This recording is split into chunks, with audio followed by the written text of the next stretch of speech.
মৰমৰ ছাত্ৰ ছাত্ৰীসকল, তোমালোকৰ প্ৰিয় চেনেল ইংলিছ লাৰ্ণিং আছামলৈ মই তোমালোকক স্বাগতম জনাইছোঁ। আজি মই HS first year examination 2020-20 Assamese MIL-ৰ কবিতা অংশৰ কোশ্চিনখিনি ফুল্লি সলিউশ্যন কৰি দিবলৈ ওলাইছোঁ। ইতিমধ্যে মই তোমালোকৰ আগত এই কোশ্চিন পেপাৰৰে গদ্যাংশৰ অতি চমু প্ৰশ্ন আৰু ব্যাকৰণ খণ্ডটি আলোচনা কৰিছোঁ।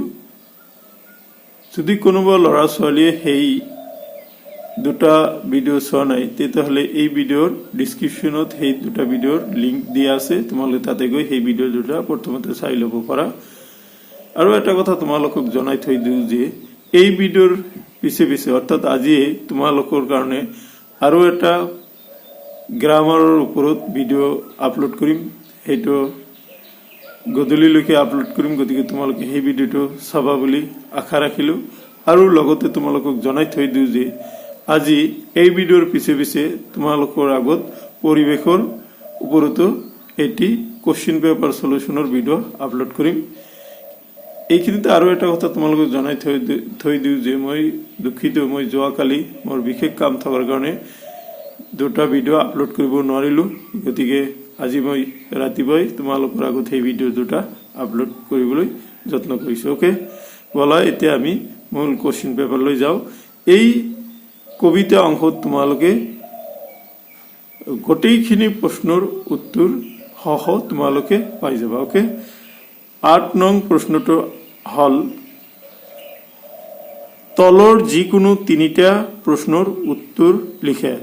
এই কবিতা অংশ 8 নম্বৰৰ পৰা থাকে, সেই 8 নম্বৰৰ পৰা চোৱা যিকোনো তিনিটা 1 পূৰণ 3 = 3।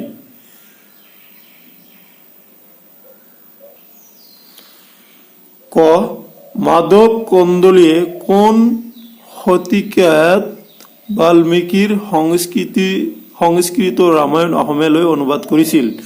উত্তৰ 14শ শতিকাত।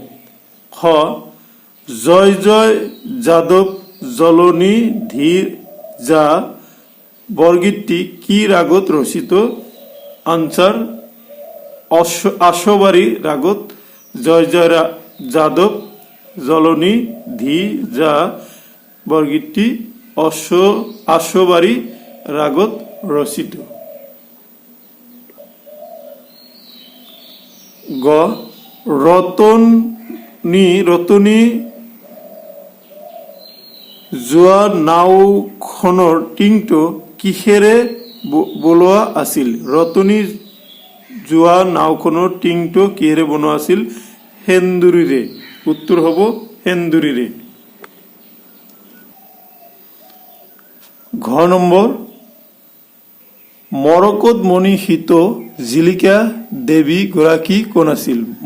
মৰকত মণিহিত জিলিকা দেৱী গৰাকী কোন আছিল? উত্তৰ বনকৌৰী। তো এইখিনি আছিল অতি চমু প্ৰশ্ন। এতিয়া মই তোমালোকৰ আগত প্ৰশ্ন নং 9 নম্বৰ আলোচনা কৰিম। 9 নম্বৰত দিয়া আছে যিকোনো 4টা প্ৰশ্নৰ উত্তৰ লিখা। 2 পূৰণ 4 = 8। ক, ৰাৱণক বিভীষণে দিয়া দুটা উপদেশ লিখা। ৰাৱণক বিভীষণে দিয়া দুটা উপদেশ লিখা। আনসাৰ ৰাৱণক বিভীষণে দিয়া দুটা উপদেশ হ'ল নম্বৰ 1, বিভীষণৰ আগত হৈ যোৱা ঘটনাবোৰৰ ভিত্তিত উত্তম, মধ্যম আৰু অধম এই ব্যৱস্থাৰ এটা অনুসৰণ কৰাটো উচিত বুলি তেওঁ ৰাৱণক জনাইছিল। 2 নম্বৰ, বিভীষণে ৰামগুণ বখানি ক'লে যে ৰামচন্দ্ৰ হ'ল জগত বিখ্যাত তপস্বী পুৰুষ, তেওঁ যে লংকা উচ্ছন কৰিব তাক কোনেও ৰোধিব নোৱাৰে। সুগ্ৰীৱক সখী কৰি লৈ তেওঁলোক সাগৰ তৰি লংকা জয় কৰিব বুলি ৰাৱণক কৈছিল। খ নম্বৰ, শংকৰদেৱে এখন সমভাৱাপন্ন সমাজ গঠনৰ বাবে কি দুটা মাধ্যম গ্ৰহণ কৰিছিল? উত্তৰ, শংকৰদেৱে এখন সমভাৱাপন্ন সমাজ গঠনৰ বাবে তলৰ দুটা মাধ্যম গ্ৰহণ কৰিছিল। নাম্বাৰ 1 ধৰ্ম, নাম্বাৰ 2 সাহিত্য। গ নম্বৰ, পাৰতে কান্দিছে ধনবৰ দুখীয়া। ধনবৰে কিয় কান্দিছে? ধনবৰ আৰু ৰতন কবিতাটিত কোৱা হৈছে যে কি পাৰতে কান্দিছে ধনবৰ দুখীয়া। এই কথাৰ দ্বাৰা ধনবৰে কিয় কান্দিছে বুলি কৈছে। এনচাৰ, ধনবৰৰ ঘৰত ৰতনে কিছুদিনৰ কাৰণে বাপেক মাকৰ লগত আহি ধনবৰহঁতৰ ঘৰত আছিল। সেই কেইদিনত দুয়োৰে হৃদয়ৰ মাজত প্ৰেমৰ বীজ অংকুৰিত হয়, কিন্তু কিছুদিন থকাৰ পিছত ৰতনী পুনৰ মাক বাপেকৰ লগত নিজ ঘৰলৈ ঘূৰি যোৱাত ধনবৰৰ অন্তৰত শোকৰ সৃষ্টি হয়। সেয়েহে ৰতনীৰ অনুপস্থিতিত ধনবৰে লুইতৰ পাৰত বহি কান্দিছিল। সেইকাৰণে এই দুখৰ কাৰণে ৰতনী গুচি যোৱাৰ অনুতাপত বা ৰতনী গুচি যোৱাৰ দুখত ধনবৰে লুইতৰ পাৰত বহি বহি কান্দিছিল। অকে। ঘ নম্বৰ, মৰম ভিখাৰী বিচাৰিছ দেৱী প্ৰাণ অমিয়া মাধুৰী। কোনে কাক এনেদৰে কৈছিল? মৰম ভিখাৰী বিচাৰিছ দেৱী প্ৰাণ অমিয়া মাধুৰী। এই কথাষাৰ কোনে কাক এনেদৰে কৈছিল? উত্তৰ, প্ৰকৃত কন্যা বনকুৰি প্ৰেমৰ প্ৰতি সঁহাৰি পোৱাৰ পিছত মলয় সমীৰণে বনকুৰিক উদ্দেশ্য কৰি উক্ত কথাষাৰ কৈছিল। কোনে? প্ৰকৃত কন্যা বনকুৰি প্ৰেমৰ প্ৰতি সঁহাৰি পোৱাৰ পিছত বনকুৰিৰ প্ৰেমৰ প্ৰতি সঁহাৰি পোৱাৰ পিছত মলয় সমীৰণে বনকুৰিক উদ্দেশ্য কৰি উক্ত কথাষাৰ কৈছিল। অংগ নম্বৰ, দেৱকান্ত বৰুৱাক কিয় ধমজাৰ কবি বুলি কোৱা হয়? তেওঁৰ কোনটো কবিতাত প্ৰথম আধুনিকতাৰ প্ৰতিধ্বনি শুনা যায়? আনসাৰ, প্ৰথমতে প্ৰথম পাঠটো কৰি লওক। ৰোমান্টিক যুগৰ শেষ আৰু আধুনিক কবিতাৰ দুৱাৰ-দলিৰ কবি বাবে নৱকান্ত বৰুৱাক ধমজাৰ কবি বুলি কোৱা হয়। তাৰমানে কি, ৰোমান্টিক যুগৰ একেবাৰে শেষ আৰু আধুনিক কবিতাৰ আৰম্ভণিতে তেওঁৰ কবিতা ৰচনা কৰিছিল কাৰণে তেওঁক কি বুলি ক'ব পাৰি? ধমজাৰ কবি বুলি কওঁ। ছেকেণ্ড পাৰ্টটো, আমি দুৱাৰ মুকলি কৰো কবিতাত প্ৰথমতে আধুনিকতাৰ প্ৰতিধ্বনি শুনা যায়। নৱকান্ত বৰুৱাৰ আমি দুৱাৰ মুকলি কৰো কবিতাত প্ৰথমতে আধুনিকতাৰ প্ৰতিধ্বনি শুনা যায়।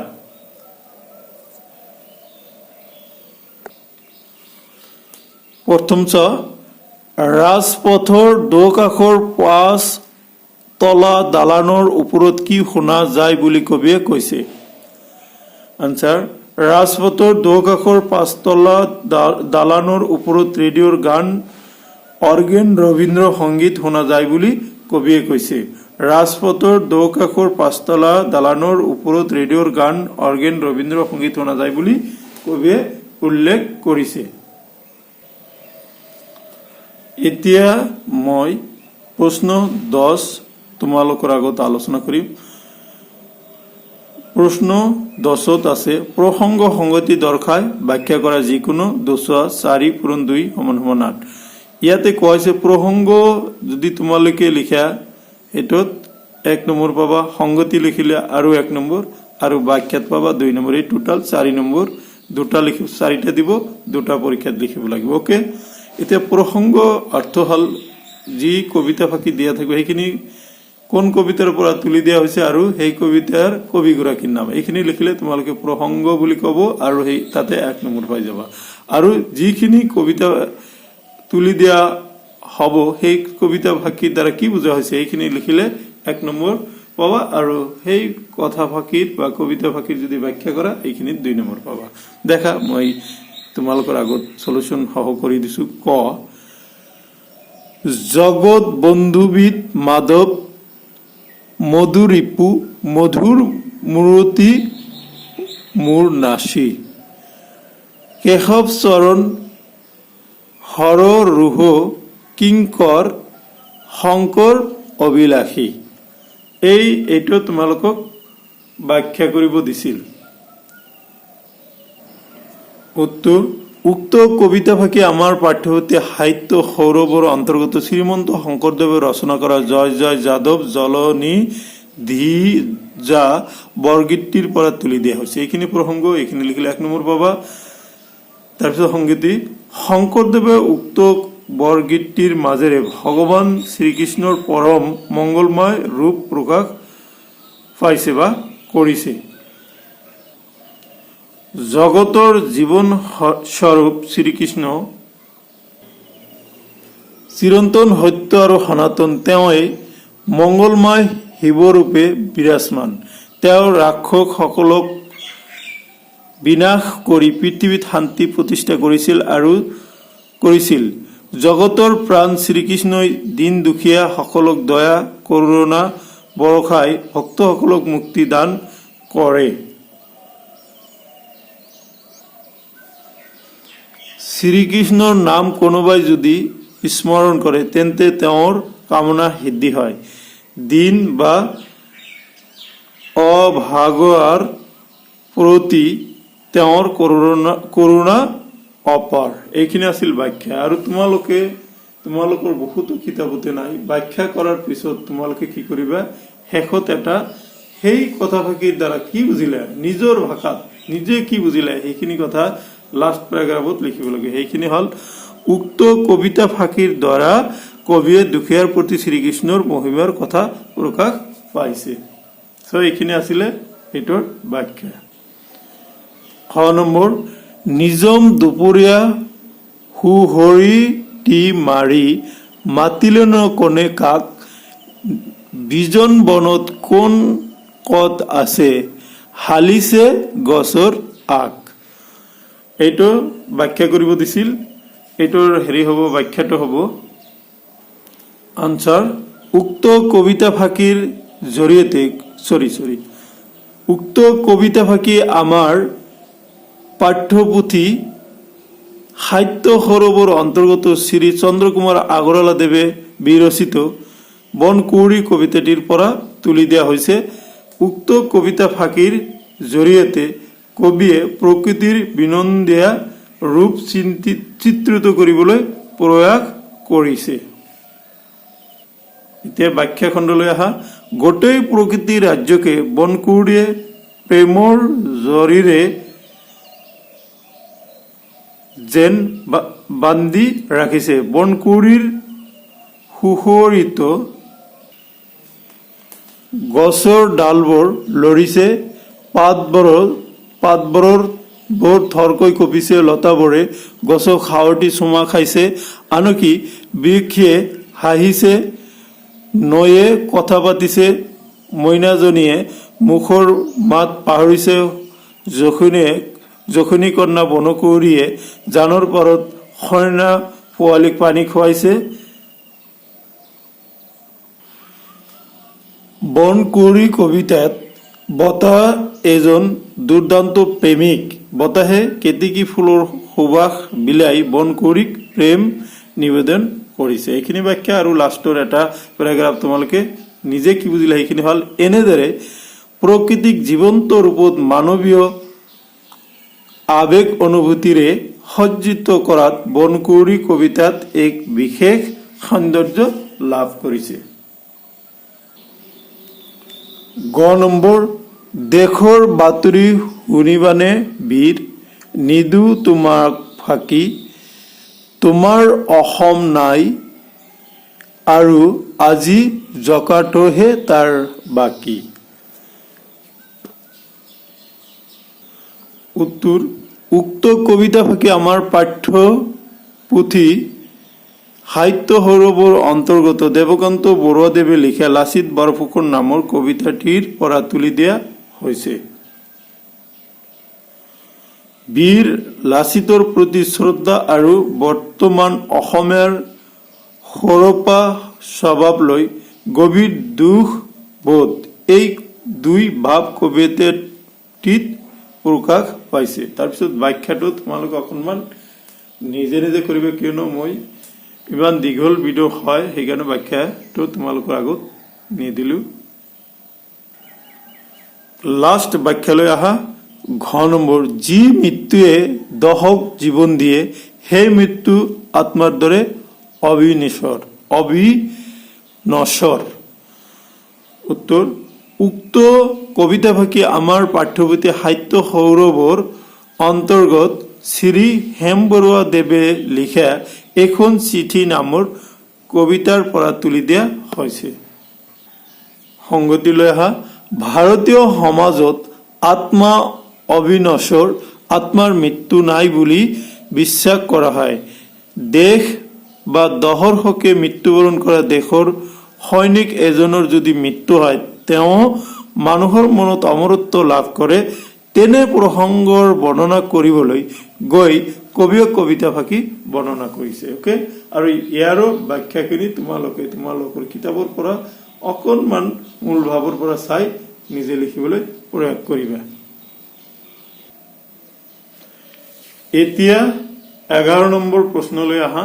11 নম্বৰ প্ৰশ্নত আছে তলৰ যিকোনো এটা কবিতাৰ মূল ভাৱ লিখা। তোমালোকৰ এই তিনিটা মূল ভাৱৰ ভিতৰত যিকোনো এটা লিখিব দিছিল। 6 নম্বৰ আছে, গতিকে এইবাৰো ইয়াৰ পৰা অহাৰ সম্ভাৱনা প্ৰচুৰ। কি আছে যে ৰাৱণক বিভীষণৰ সহজ উপদেশ।